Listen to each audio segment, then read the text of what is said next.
Откако опозицијската СДСМ и достави на Државната комисија за спречување на корупција документација за тендерот на МВР за шиење на униформи за специјалните полициски сили и ДКСК отвори предмет за случајот, денеска истиот не беше дел од дневниот ред на 19-тата седница на антикорупцијска.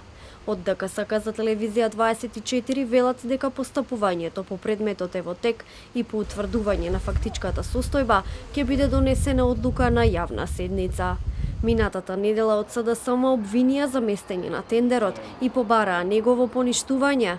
Последен е скандалозниот тендер во МВР од 4 милиони евра кој го добива и фирма основана 20 дена пред распишување на тендерот. Фирма без искуство, без капацитет, а видовме и дека е без седиште. Фантом фирма ли е? Како е можно ваква фирма да добие тендер за специјализирана опрема за полицијата?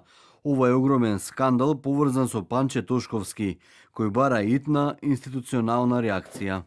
Премиерот Мицкоски пак рече дека тоа било само рамковна спогодба и дека ако има незаконско трошење пари, подготвен е да сноси одговорност. За тендерот претходно се огласи и министерот Тошковски, кој исто така рече дека остава на институциите да ја утврдат постапката.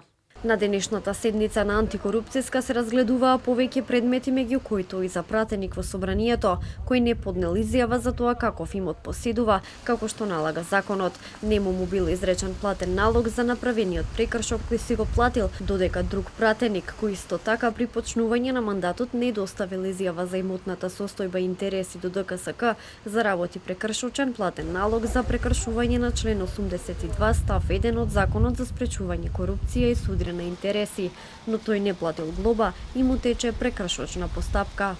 Антикорупцијска отфрли и пријава која до нив бил доставена за наводно фалсификуван TOEFL сертификат за познавање англиски јазик и истата му ја прати на основното јавно обвинителство.